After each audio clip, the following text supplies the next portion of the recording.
Dito sa Papa Dudut Stories, ikaw ay hindi nag-iisa.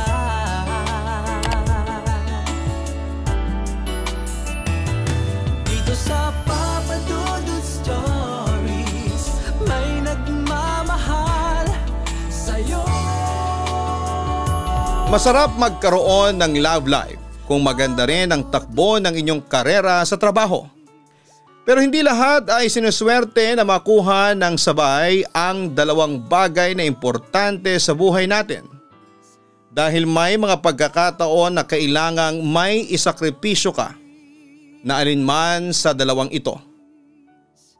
Dear Papa Dudut, lahat naman siguro tayo ay nangangarap na magkaroon ng maayos na karera o trabaho na pwede nating isabay sa ating masayang buhay pag-ibig. Ang sabi nga ng iba, kapag nakuha natin ang sabay ang dalawang bagay na yon, wala na tayong ibang mahihiling pa. Dahil ang mga bagay na yon ay pwedeng makapagbigay sa atin ng pangmatagalan na kaligayahan. Ayun nga lang, hindi lahat ay sineswerte na magkaroon ng sabay na maayos na career at masayang love life. Good day, Papa Dudut. Pati na rin po sa mga nakikinig ngayon, just call me Aika. 26 years old at nagtatrabaho ako bilang teacher dito sa Pampanga. Hindi ko nga pala tunay na pangalan ang ibinigay ko. Pati na rin ang mga babanggitin ko sa sulat na ito para maprotektahan na rin ang pribado naming buhay. Papa Dudut, matagal ko na rin talagang pangarap na makapagturo kahit pa nga sa sinasabi nila na maliit ang sweldo ng mga guro. Gusto ko kasi talaga na nakakasama ang mga bata, kaya naman nag-i-enjoy talaga ako na makita ang mga ngiti at marinig ang mga tawa nila. Ayos lang sa akin na magsakripisyo ng kikitain kong pera dahil hindi naman talaga ako masyadong nangangailangan. Ang mahalaga sa akin ay nakapagbigay ako ng maayos na kaalaman at nakapagturo sa mga bata. Papa Dudut, bago ako madestino sa school na pinagtatrabahuhan ko ngayon, ay sa ibang school pa ako nagtuturo. Malaki ang school na yon at may kayang pamilya ng mga batang tinuturuan ko. Madalas nga na nakakatanggap ako ng mga regalo, hindi lang mula sa mga estudyante ko, kung hindi pati na rin sa mga guardian o magulang nila. Palagi raw kasi akong nakikwento ng mga estudyante ko kapag nasa bahay na sila na ako raw ang pinaka-paborito nilang teacher. Maalaga kasi akong teacher pagdating sa mga estudyante ko. Kagaya na lamang nung isang beses na may estudyante akong nakita sa may guardhouse na nag-iisa. Hinihintay niya raw ang sundo niya na papa niya. Sinamahan kong estudyanteng si Ivan at nakwento niya sa akin noon na magkahiwalay na pala ang mga magulang niya. Ivan, sorry kung ngayon lang ako nakarating. Napatagal kasi ako dun sa meeting namin. Wika ng daddy ni Ivan na kaagad na lumapit sa amin. Okay lang po, daddy. Sinamahan naman po ako ng teacher Aika ko dito habang naghihintay sa inyo. Tugon naman ni Ivan. Mabuti naman at may kasama ka. Sumakay ka na dun sa kotse para hindi ka masyadong mainitan. Susunod na rin ako sa iyo. Ang wika ng daddy niya na kaagad namang sinunod ng bata. Nagpaalam pa si Ivan sa akin bago naglakad patungo sa may kotse. Thank you, Teacher Aika, sa pagbabantay mo kay Ivan habang hindi pa ako dumarating. Baling niya sa akin. Wala yun, sir, tugon ko. Gerson, just call me Gerson, wika pa niya. Okay. Ang totoo ay napansin ko rin kasi na medyo malungkot siya sa klase ko netong mga nakaraang araw. Mabuti nga at naabutan ko siya dito sa guardhouse, kaya nakausap ko siya ng solo, tugon ko. Dahil ba yun sa paghiwalay namin ng mami niya? Tanong ni Gerson. Oo, pero huwag kang mag-alala. Sinabi ko naman sa kanya na mas maintindihan niyang nangyari sa inyo ng mami niya sa tamang oras. Pinaalala ko rin sa kanya na kahit na hindi kayo madalas na magkakasamang tatlo, hindi naman nababawasan ang pagmamahal ninyo ng mami niya para sa kanya. Ang sabi ko naman. Mabuti naman at ginawa mo yun. Sa totoo lang ay nahihirapan din talaga ako kapag nakikita ko siyang malungkot. Mag-aapat na buwan na rin kasi pero alam ko na hanggang ngayon naninibago pa rin siya sa setup namin ng mami niya. Again, thank you Teacher Aika. Pasasalamat niya. Papadudot kasama si Ivan sa mga paborito kong estudyante dahil likas sa kanyang pagiging malambing at masayahin. Palagi siyang active sa mga recitation at isa siya sa mga pinakamalakas tumawa sa loob ng classroom at hindi nawawala ang ngiti sa mga labi niya. Kaya nga nang mapansin ko ang pananamlay niya sa klase ko, alam ko kaagad na may problema siya at nakaramdam talaga ako ng lungkot nang sabihin niya sa akin ang dahilan kung bakit buong maghapon siyang tahimik sa klase. Galing din kasi ako sa isang broken family. Kaya alam ko ang lungkot para sa isang bata na lumaki sa isang hindi kumpletong pamilya. Alam ko kung gaano kagulo yun para sa isang batang kagaya ni Ivan.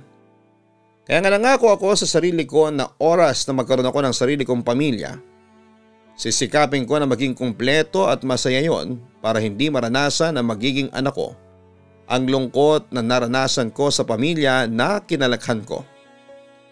Hi Teacher Aika. Pwede bang pumasok dito sa classroom mo? Pagkatok ni Gerson sa may pinto ng classroom ko. Nakauwi na ang mga estudyante noon at ako na lamang ang naiwan. Oh Mr. Torres, ikaw pala yan. Sige pasok ka lang. Anyaya ko. Sabi ko naman sa iyo, Gerson na lang itawag mo sa akin, hindi ba? Nakangiting sabi niya. Oo nga pala, sorry, nakalimutan ko. Teka, bakit ka nga pala nandito? Kanina pang nasundo si Ivan ang mami Myla niya, wika ko. Alam ko at hindi naman si Ivan ang dahilan kung bakit ako pumunta rito, ang sabi niya. Ha sino pala? Nagtatakang tanong ko. Ikaw. Ang totoo kasi gusto sana kitang yayain na magmerienda kung okay lang, Teacher Aika. Wika niya. Ha ano kasi may ginagawa pa kasi akong lesson plan. May pag-aalinlangan na sabi ko. Okay lang. Willing naman ako maghintay hanggang sa matapos mo yan. Sabi pa niya. Alam mo kasi Gerson medyo matagal pa to saka madami pa akong ibang gagawin. Pagtanggi ko. Ayos nga lang kasi ako kasi wala naman akong ibang gagawin. Hihintayin lang kita matapos sa mga ginagawa mo para makapagmerienda na tayo. Kung gusto mo, pwede naman ako maghintay sa guardhouse basta maghihintay ako hanggang sa matapos mo ang lahat ng kailangan mong gawin, Teacher Aika. Saka way ko na rin to para magpasalamat dun sa mga sinabi mo kay Ivan. Wala kasi nang kausapin mo siya, napansin ko na mas sumigla na siya kumpara nung mga nakaraang araw. Kaya hayaan mo sana ako magpasalamat kahit na sa ganitong paraan lang. Wika pa niya. Papadudot hindi ko rin inaasahan ang ginawang pag-imbita sa akin ni Gerson na magmerienda ng araw na yon na hindi ko na rin natanggihan. Para sa akin kasi normal naman ang ginagawa kong pag-comfort sa estudyante kong si Ivan. Responsibilidad ng isang teacher na samahan ang kanyang estudyante habang wala pang mga magulang nito. At kasama sa responsibilidad na yon, ang ipaliwanag sa mga bata ang bagay na hindi pa nito masyadong naintindihan. Kagaya na lamang na nangyari at paghihiwalay ng mga magulang ni Ivan. Napakasimpleng salita pero alam ko na napakagulo at komplikado para sa kanyang murang isipan. Kaya naman kinakailangan ko kahit papaano na ipaintindi sa kanya ang magulong sitwasyon na meron siya. At aaminin ko na nag-enjoy din ako ng oras na kasama ko si Gerson Papadudot. Hindi lang dahil sa nilibre niya ako ng pagkain kung hindi dahil masaya talaga siyang kakwentuhan. Marami kaming iba't ibang topic na napag-usapan at alam nyo yung pinaka-favorite part ko ng pagkukwentuhan naming dalawa. Yung part na nakikita ko kung paano maaliwala sa mukha ni Gerson sa tuwing si Ivan ang nagiging topic naming dalawa. Yung mga plano at pangarap niya para sa anak niya. At nang mga oras na yon ay ramdam na ramdam ko kung gaano niya kamahalang estudyante ko na si Ivan Papadudot. Papadudot nasundan pa ang mga pagkikita namin ni Gerson at mas lumalim pa ang naging topic ng mga kwentuhan namin. Napag-usapan na rin namin ng pahapyaw ang tungkol sa kanila ng dati niyang asawa na si Myla. Hindi na raw sila masyado nagkakasundo kaya nagdesisyon na silang maghiwalay. Kesa naman daw araw-araw silang nagkikita na puro pag-aaway na lang sa loob ng bahay. Minabuti na nilang tapusin na lang ang relasyon nilang dalawa. Tinanong ko siya kung wala na ba talagang pag-asa na magkaayos silang dalawa. Diretso niyang sinabi na wala na dahil buwan raw ang desisyon nila, pareho na ituloy ang proseso ng annulment nila noon. Papadudot madalas na rin kaming nagkaka-text at tawagan ni Gerson. Hindi ko nga alam kung bibigyan ko na ba ng ibang kahulugan ng madalas na pag-iimbita niya sa akin na kumain kami sa labas. Ang mga pagtawag niya sa cellphone ko, pagsundo sa akin at pandilibre ng mga pagkain. Pero syempre hindi naman ako manhid para hindi mapansin ang mga tingin at ngiti na ginagawa niya sa akin. Lalo na at may mga oras na nagbibigay rin siya ng mga pagkain sa akin kapag siya ang naghahatid kay Ivan sa school. Ayoko lang talaga kaagad na mag-assume nang dahil lang sa mga simpleng bagay na ginagawa niya, Papadudot. Teacher, thank you dito sa ibinigay ninyong chocolate. Masayang sabi ni Ivan. Nasa classroom pa siya at hinihintay ang sundo niya. You're welcome. Sino pa lang susundo sa iyo ngayon? Tanong ko. Si Mami po kasi busy ngayon si Daddy sa mga meeting niya sa trabaho. Tugon ng bata. Oo nga pala. Nasabi niya pala sa text na magkakaroon siya ng out of town meeting at seminar. Ang sabi ko. Mabuti ka pa. Ina-update ng asawa ko. Sa akin kasi hindi siya nagre-reply. Ang wika ni Myla na biglang pumasok sa classroom, ang mami ni Ivan. Nandiyan na pala kayo, ma'am. Mrs. Torres. Dahil hanggang ngayon ay kasal pa rin ako kay Gerson kaya apelyido pa rin niya ang gamit ko. Pagputol niya sa sinasabi ko. Teka, sino may sabi na pwede kang kumain ng matamis kapag ganitong oras, Ivan? Hindi ba pinagbabawal ko yan sa'yo kasi ayoko masira ang teeth mo? Inis na baling ni Myla sa anak niya. Mrs. Torres, huwag niyo na pong pagalitan ng bata. Ako kasi ang nagbigay ng chocolate sa kanya kanina para hindi siya masyadong mainip habang naghihintay sa inyo. Paliwanag ko naman. Ay nako, ang dami talagang pakialamera sa mundo. Ivan baby, nasa may harap na ng gate ng school ang car natin. Nandun na rin si Yaya at hinihintay ka. Kaya mauna ka na sa akin doon, okay? Utos niya sa bata. Nang umalis na si Ivan ay hinarap naman ako ni Myla. Ngayong wala na rito sa classroom ang anak ko, gusto sana kitang makausap ng masinsinan, Teacher Aika. Ang wika niya. Tungkol saan po, Mrs. Torres? Tanong ko. Pwede bang huwag ka na magkunwari dyan? Sigurado naman ako na alam mo na ang tungkol kay Gerson ang gusto kong pag-usapan nating dalawa. Layuan mo si Gerson at huwag mong sirain ang pamilya namin. Seryosong wika niya. Nagkakamali ka ng iniisip dahil hindi ko sinisira ang pamilya ninyo. At mas talong walang namamagitan kahit na ano sa aming dalawa ni Mr. Torres. Tugon ko naman. Talaga? Pwes, patunayan mo. Layuan mo ang asawa ko, Aika. Utos niya. Pero hindi ba pinaprocess na nga ang annulment para sa naging kasal ninyo? Bakit ba asawa pa rin ang tawag mo sa kanya? Naiinis na ring wika ko. Dahil nga kasal pa rin naman kami hanggang ngayon. At hindi pa rin ako nawawalan ng pag-asa na magkakabalikan kaming dalawa. Ayoko lumaki si Ivan na magkahiwalay ang mga magulang niya. Kaya please lang Aika, huwag mo nang sirain ang pamilya namin. Huwag ka nang makisawsaw sa gulo namin ng asawa ko at layuan mo na siya. Tugon niya. Papadudot na guilty rin talaga ako dahil sa mga sinabi sa akin ni Myla. Ang buong akala ko kasi mutual decision ng nangyaring paghihiwalay nilang mag-asawa. Akala ko ay pareho silang nagkasundo na tatapusin ang relasyon nila at ipoproseso na ang annulment para sa kasal nila. Pero hindi pala dahil mukhang hanggang sa mga oras na yon ay umaasa pa rin si Myla na magkakaayos at magkakabalikan silang dalawa ni Gerson. Ramdam ko na mahal niya pa rin si Gerson at gusto niya na muling mabuo ang pamilya nila para na rin sa anak nilang si Ivan. Tama naman si Myla sa mga sinabi niya. Na hindi ako dapat nakikisawsaw sa gulo nilang mag-asawa. Hindi dapat ako nagiging dahilan para lalong masira ang pamilya nila. Lumaki ako sa magulo at hindi buong pamilya. At ayoko sana na maranasan ni Ivan kung gaano kalungkot ang buhay na yon. Sayang lang dahil ng mga oras na yon, nagsisimula ng mahulog ang loob ko kay Gerson. Kaya naman nag-decide ako na kailangan ko ng pigilan ang nararamdaman ko para sa kanya. At layuan na siya. At doon ko na sinimulan na hindi sagutin ang mga text at tawag niya sa akin Papa Dudut. Pero nakahalata kagad si Gerson kaya kinausap niya ako tungkol kay Myla. Ano ba talagang sinabi sa iyo ni Myla para tratuhin mo ko ng ganito? Seryosong tanong pa ni Gerson. Wala, pagsisinungaling ko. Hindi ako naniniwala. Hindi ka magkakaganyan kung wala siyang sinabi na kahit na anong paninira tungkol sa akin. Wika pa niya. Hindi ka nga siniraan sa akin ni Myla. Sinabi niya lang sa akin ang totoo. Na ikaw lang naman talaga ang may gusto maghiwalay kayong dalawa. At hanggang ngayon, gusto niya pa rin maayos ang pamilya ninyo. Pero ayaw mo lang. Akala ko ba nagkasundo kayong dalawa tungkol sa pag-process ng annulment para sa kasal ninyo? Pero bakit parang ikaw lang ang may gusto na mangyari yon? Naguguluhang tanong ko.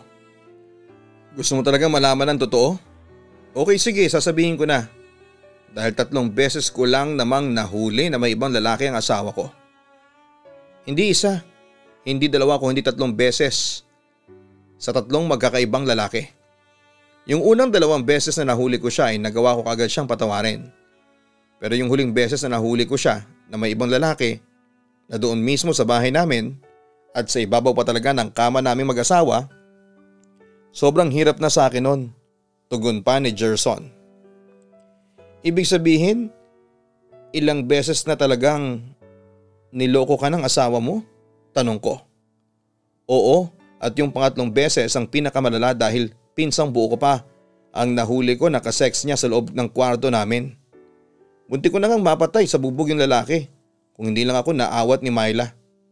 At mabuti na lang talaga wala sa bahay namin noon si Ivan. Dahil nandun siya sa parents ko. Tugon niya. Baka sa boses niya ang kirot na nararamdaman niya Papa Dudut. Pero paano mo nagawa yun? Bakit umabot ng ilang beses mo siyang nagawang patawarin? Tanong ko. Para sa anak namin syempre. Ang totoo ay nagawa ko pa nga siyang patawarin nang mahuli ko sila ng pinsang ko. Kaya lang sobrang durog na talaga ako. Yung tiwala at pagmamahal ko para sa kanya kaya siguro hindi na rin kami magkakasundo pa sa tuwing magkakasama kami sa bahay. Dahil nasira na ni Myla yung tiwala at pagmamahal ko. Kaya naman sana, huwag mo akong husgahan dahil lang sa ako ang may gusto na iproseso ang annulment namin. Dahil sa maniwala ka at sa hindi, ilang beses kong sinubukan na ayusin ang pamilya namin kahit na durog na ang pagkalalaki ko. Papadudot nang marinig ko mula kay Gerson ang paliwanag niya. Ang totoong dahilan ng paghiwalay nilang dalawa ni Myla ay doon ko siya mas naintindihan. Kahit naman sinong tao ang lokohin ng ilang beses ay sobrang masasaktan. Lahat tayo ay marunong mapagod pagdating sa pagmamahal. At kagaya ng sinabi niya ay sobrang hirap din talaga na ibalik ang tiwala na ilang beses nang nasira. At kapag tuluyan ng hindi na ibalik ang tiwala kasunod noon, ay ang tuluyang paglalaho ng pagmamahal na minsan mong naramdaman para sa isang tao. Ang hindi ko lang inaasahan noon ay ang marinig ko mula kay Gerson na gusto niya ako papadudot. Oo, inamin niya na rin sa akin noon na gusto niya ako at nasaktan siya sa ginawa kong pag-iwas sa kanya. Naramdaman ko na rin naman na gusto niya ako pero siguro ay natakot lang din ako na marinig yon mula sa kanya. Natakot ako na makumpirma na tama ang hinala ko. Natakot ako dahil alam ko sa sarili ko na pareho kami ni Gerson ang nararamdaman para sa isa't isa. At dahil doon ay hindi ko na alam kung paano ko papipigilan ng espesyal na pagtingin ko para sa kanya papadudot. Papadudot sa paglipas ng mga araw at linggo ay mas naging close pa kami ni Gerson sa isa't isa. Hanggang sa manligaw na nga siya sa akin.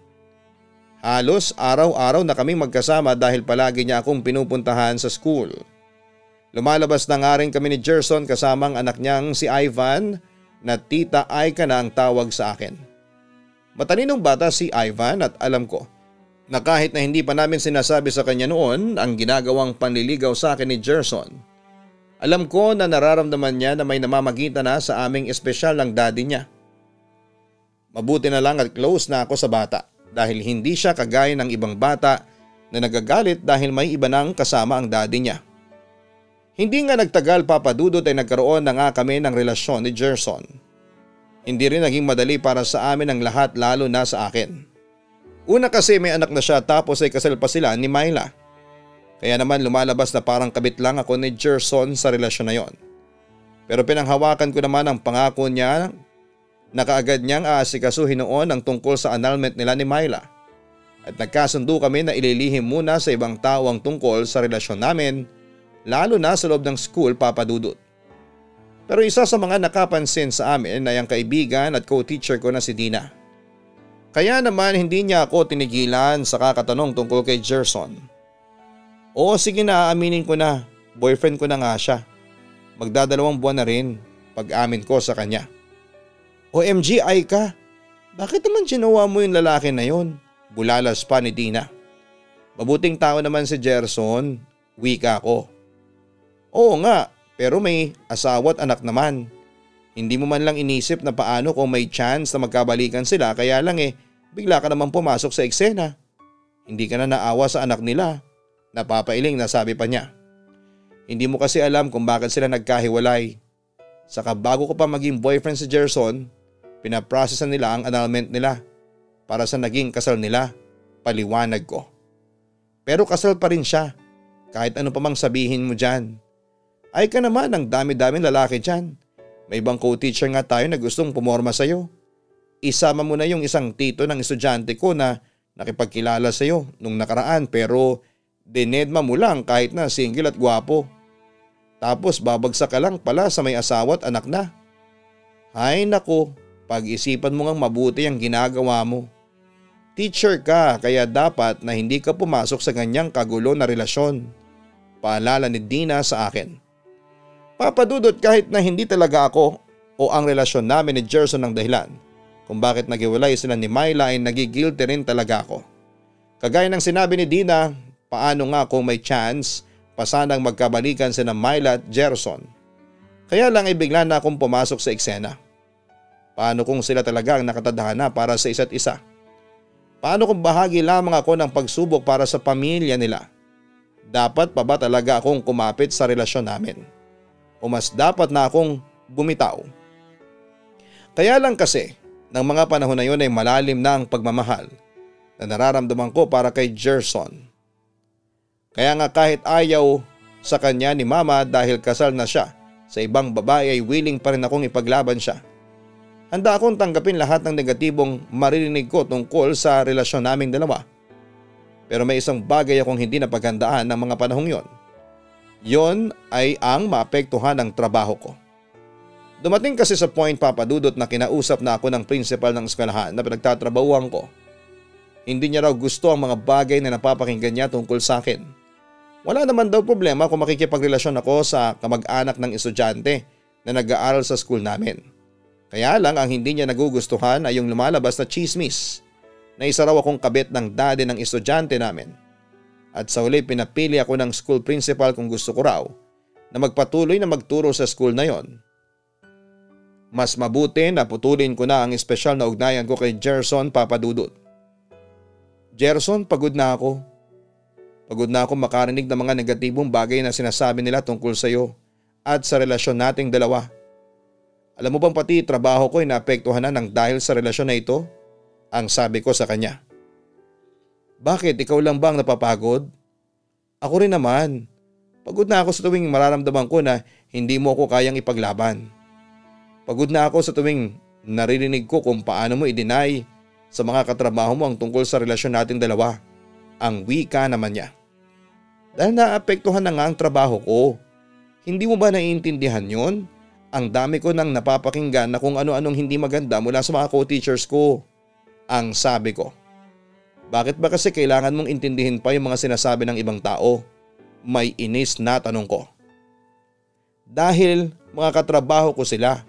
at sila yung halos araw-araw na nakakasama ko. Tugon ko.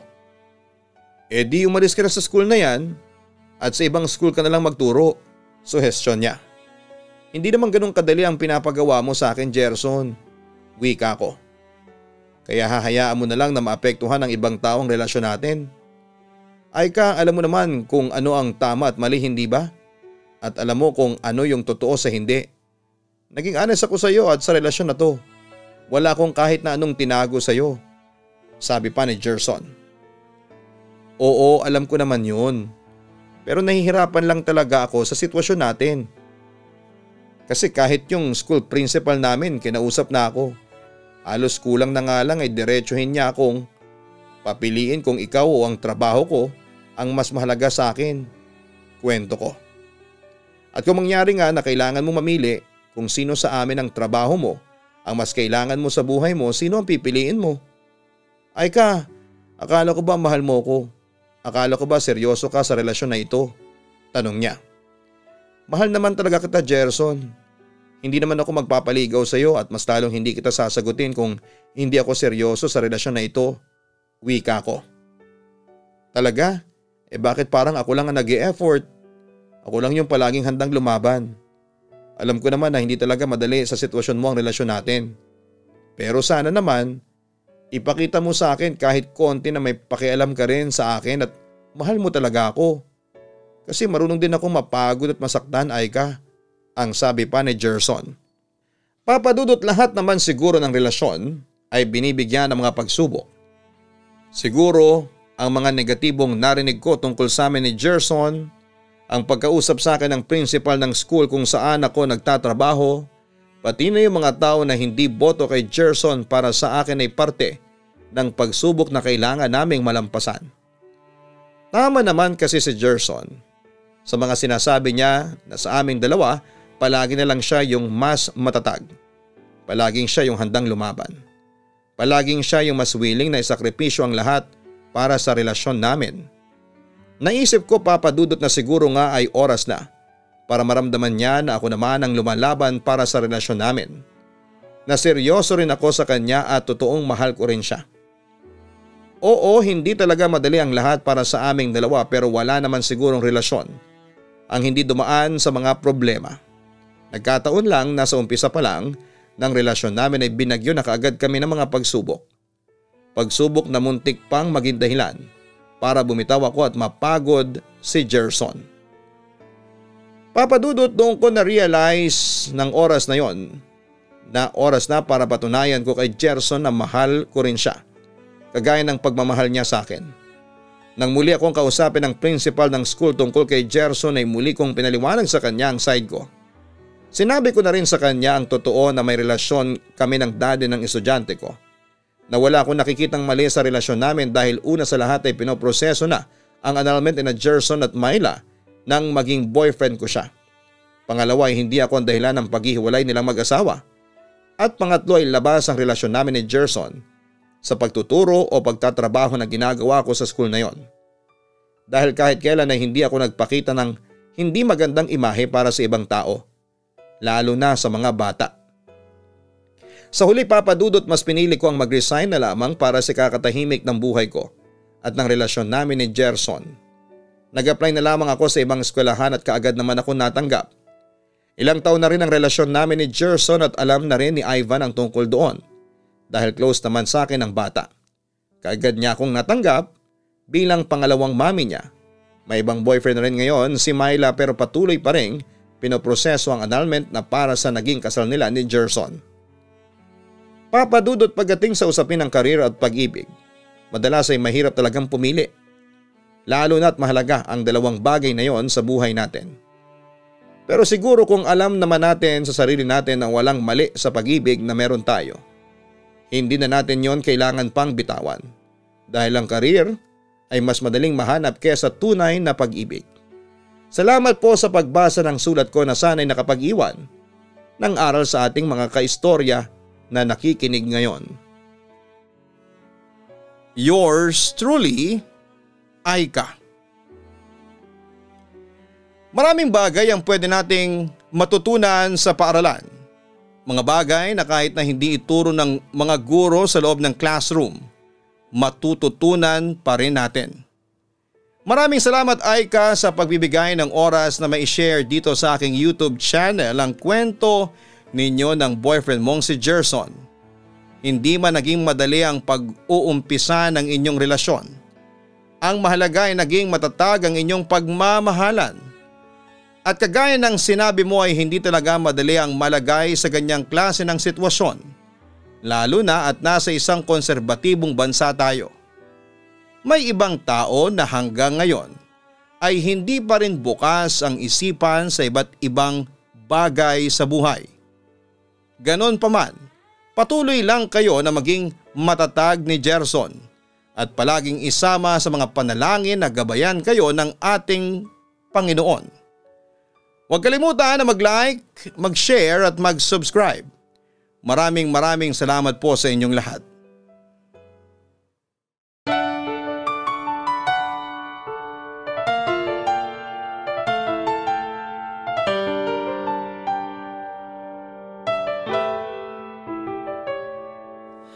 Ang buhay ay mahiwaga, laging may lungkot at saya. Sa Papa Dudut Stories, laging may karamay ka.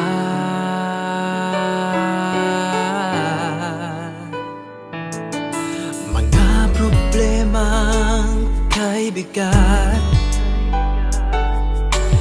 dito ay pakikinggan ka. Sa Papa Dudut Stories, kami ay iyong kasama. Dito sa Papa Dudut Stories, ikaw ay hindi nag-iisa.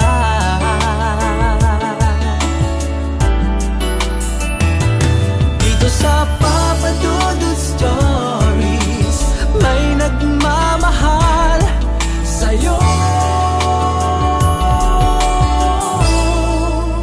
Papa Dudut Stories, Papa Dudut Stories, Papa Dudut Stories.